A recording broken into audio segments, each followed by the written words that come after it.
Hi, Dr. Dan. This is our project four. And in this project, we created two cloud functions. One function that uploaded our sensor data to Firestore, and then another cloud function that took some input parameters for data type and the user ID and a time interval, and then return data depending on those inputs back to the M5 Core 2 device. And then Michael will start us off. Okay, so in the beginning of this file, we have all of the include statements that we would need, including the M5 stack library, the Wi-Fi support, the secure HTTPS connection, and things like that. And then towards the bottom, you can see the UDP that we used for the NTP, and then the get time from the NTP server. And then moving down, we have our Wi-Fi credentials that we use to connect to the Wi-Fi. And then we have our Cloud Run endpoint URLs. And then we hard coded the user ID. Then we initialize the sensors. And then we set up the NTP client. And then moving down, this was the data structure that we used for all of our sensor data, as you can see there with the device details. Then moving down, we have our different screen states, which was the screen display upload, screen data fetch, and screen data results. Um, and then the screen state last screen equals the screen state minus one is the force. We use that to force the initial redraw. Then moving down with the string selected user, the string duration, or the selected duration and the selected data type. Those were the parameters for the data fetch on screen two. And then all of the strings below that were the result values that we would display on screen three. And then moving down, we have the upload timing screen. And then moving past that, we have the touch debounce, and that is the unassigned long variable of last touch time. And then after that, we track the time when the screen changes, and we assign that to zero.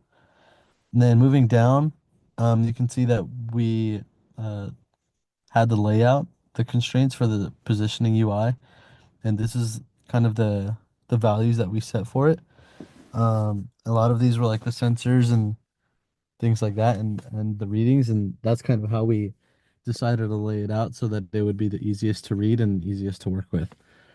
Then moving past that, with all of the void and the string and boolean declarations, these are all of the functions that the function prototypes that we declared. And then moving down in the draw info box function, that actually drawed a labeled rectangle with center text, and that's what we would use to set our labels for what was actually happening within the program. And then moving down to void draw parameter button, this is the code that we use to basically draw a button with the selection highlighting. And this was just another feature that we had to make the code or make the function of the game or the system very simple and like easy to read for the user. Then moving down, we have the point in rect, and then this basically just returns true if a point lies inside of the rectangle.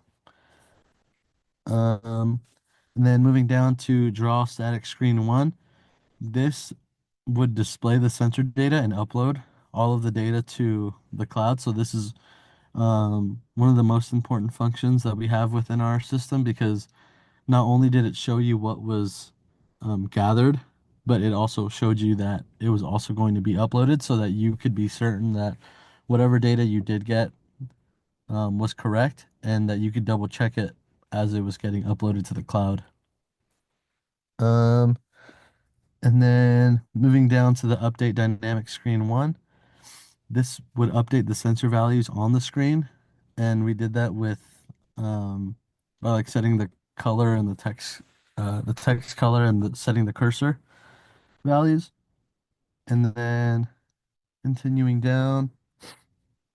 This is all kind of the code that went into that of updating the sensor values and constantly replacing them with the old values, and then taking that initialized value and then constantly updating it.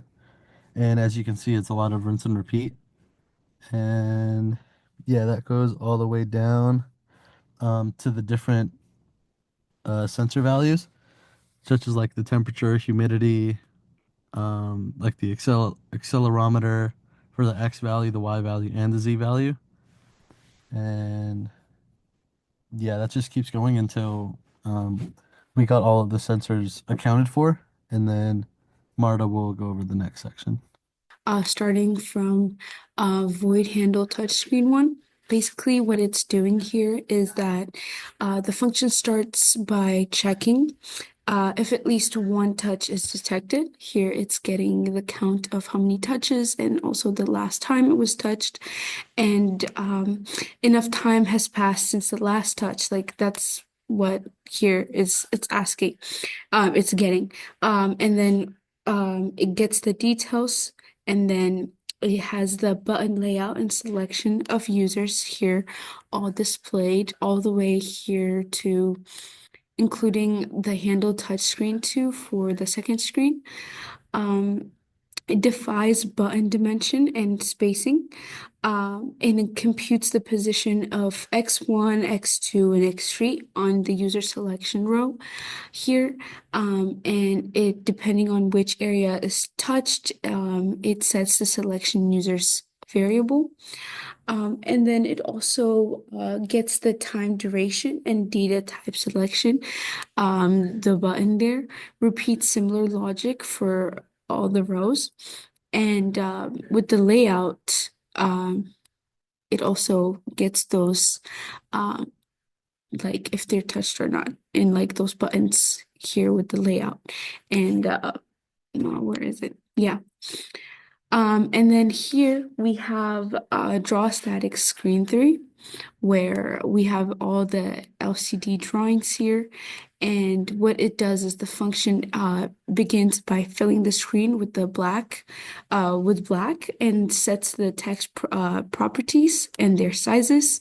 And based on like what we have here and like the cursor and everything, and then we have our result box drawing that draws the outer rectangle box where the result is shown here. And it also sets the margins inside the box and prints different pieces of information. We can see in row 1, it displays the average value. In row 2 and 3, it displays a time string, which may be split into 2 parts. In row 4, it shows the number of data points, and row 5 shows the data rate. So that's what it's doing here. And then here we have here the third handle touchscreen where it initializes touch inhibition. The function starts by checking if at least 500 milliseconds have passed since the screen was entered. This is just to prevent the accidental initialization of after the screen loads, just to, take care of that. And then we have the black button activation. And then here we have the update sensor data with we have the proximity, the ambient light, and the white light, where it's collecting data from the VCNL 4040 here, as we can see. And then here it calls, and then also it gets the SHT4 dot get event. It calls that function to populate the sensor event for humidity and temperature. It has the accelerometer data, which retrieves the acceleration value from the device IMU for the respective X, Y, and Z axis. It then converts the raw data to mouse per second square, and it saves them. And then here we have the upload data code where the function updates the current time using the time client and then calls the update sensor, and it then refreshes the reading. And then we have from the JSON header generation, where it generates a JSON formatted string that encapsulate the sensor data and additional details by calling that function, the generate M5 detail header that we also have in the Postman. And then we also have here to getting the HTTP request with the secure Wi-Fi client. And then we have where we're responding and handling that data. And then here we have the generate M5 detail header, where this is what it's doing is there's a static JSON document that we have a size approximated to it that creates to hold the sensor data. And then here we have a nested JSON object that creates a nested JSON object for each sensor groups. Here, as we can see, the VCNO details, SHT details, M5 details, and the other details. And then the JSON document is then sterilized into the string that it returns to be used for the HTTP request or the header value. And then here we have the average sensor data that is coming from the HTTPS request. All the way here, we have the constructing the query URL, where the function is building a URL by appending query parameters with the user ID that is currently under. And then the time duration data, it's all like going into the URL query. And it's also performing the HTTP request, which is a very secured HTTPS request. It's to construct the URL. So like if the server responds, it indicates a success and the payload, which is expecting a JSON, is processed. And then we are here like parsing through the JSON. The return JSON will be parsed and then the functions are extracted successfully. So we get the average value, the time average, the number of data points, data rate, and then elapsed seconds. And then the average value is stored as average string, and the time details are combined into a full string and split into time string 1 and then time string 2. And then the number of data points and the data rate are stored. We are storing them in DP string and rate string. And then we have also error handling, where we, if the JSON is failing to parse itself, and like a response is not 200, approximate error message will be printed out on there.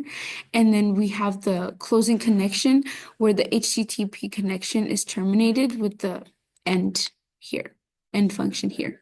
And then we have here our setup main loop, where we are setting up our LCD to accept these datas, and also, where we like to accept this data in the device to configure and initialize. This also initializes the touch interface. It initializes the SHT40 sensor, and it ensures connectivity with the Wi-Fi. And then here we have like the void loop, where this is the main function, where in each iteration, the code checks if the active screen has changed compared to the previous loop that we had. If it clears, then the screen draws the approximate static layout. So yes, so like what this is here is doing is that when we were doing the proximity sensors before, like the datas are like updated like quickly, like real time, as we move our hands back and forth. But here it's like it's going through a loop. It definitely have a delay here that is constantly checking for like new data. So like it doesn't change immediately, but it changes with the loop. And then like depending on the active screen, we have like a specified logic based on each screen. So like for the screen display upload, we have it updating dynamic elements, handling the touch input and periodic uploads of the data, and then screen data fetch, where it processes the touch input specific to the screen that it's currently at. And then the screen data result handles the input on the result display screen, and then it's displaying that. And then here we have like a Wi-Fi connection function, where it's this helper function is starting the Wi-Fi connection using the SSID. It enters a loop that continues until the device is connected and printed. And then once connected, it prints the confirmation message for debugging. And then, yes, so it just shows if it's connected or not. And if it's not, then the code will not work. And Eric will continue to show the JSON code and the cloud working. Thank you so much. All right, so this is the cloud functions. So here we have our upload function. So this just has our two imports for our functions and our Firestore. And then here we're just grabbing our environment variable for our collection name. This is just the collection name that we've defined for data that's coming in. And then here we have our entry point to the function. And this is our header. We're using our .get, and we're assigning that into our string header M5.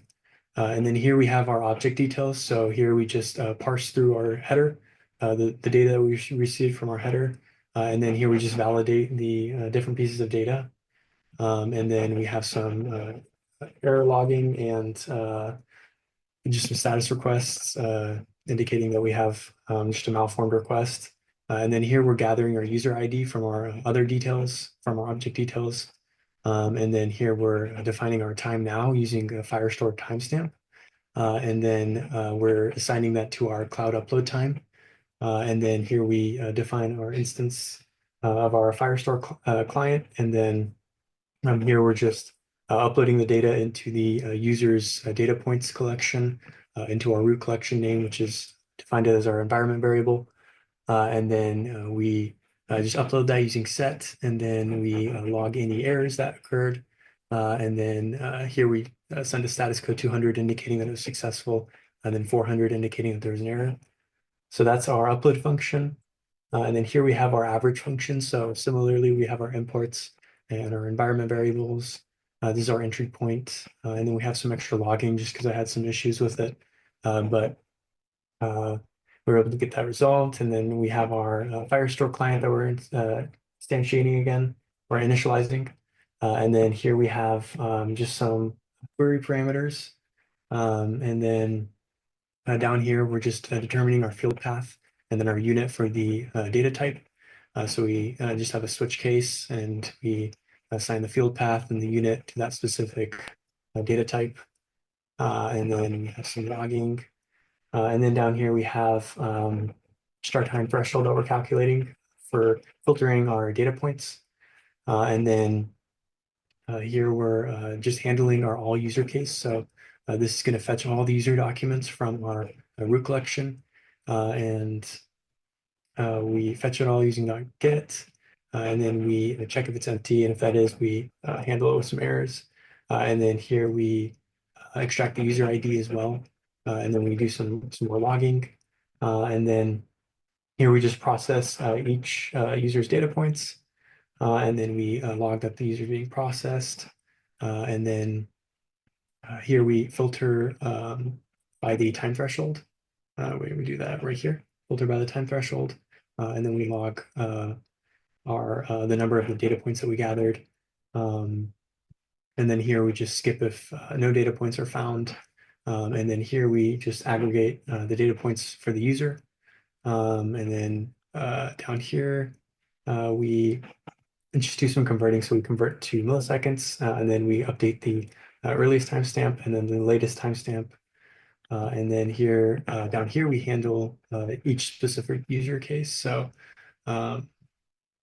we just gather the user ID parameter, and then we pass that as the user document, and then we grab it from the data points collection, and then we do it where the cloud upload time is greater than or equal to the time threshold.